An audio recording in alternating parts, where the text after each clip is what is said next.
In this section, we're going to study identities. Let me explain to you what I mean by an identity.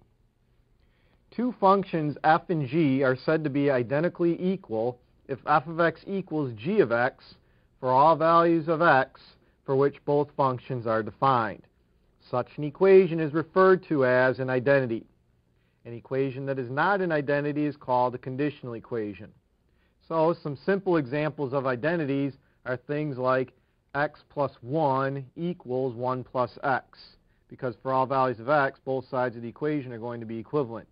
Or x squared plus 2x plus 1 equals x plus 1 quantity squared. Again, this is an identity. Whereas a conditional equation would be something like 3x plus 2 equals 5.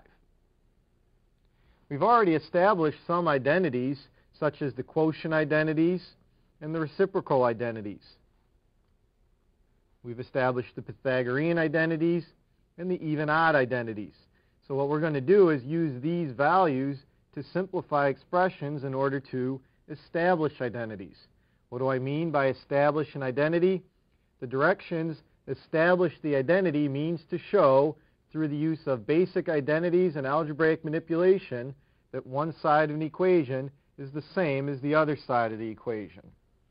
For example, we have the cosecant of theta times the tangent of theta equals the secant of theta. We need to establish that this is true for all values of theta. When we establish identities, what we do typically is work with the more complicated side of the expression in order to manipulate it until it becomes equivalent to the right-hand side. So what we're going to do in this problem is work with the left-hand side because it's more complicated than the right-hand side. We can say that the cosecant of theta using a quotient identity is equivalent to 1 over sine of theta. We can say that the tangent of theta using a quotient identity is the sine of theta over the cosine of theta. Then the sines of theta cancel out, and we're left with 1 over cosine of theta. But 1 over cosine of theta is the secant of theta. Because the left-hand side of the expression is now equivalent to the right-hand side, we have established the identity.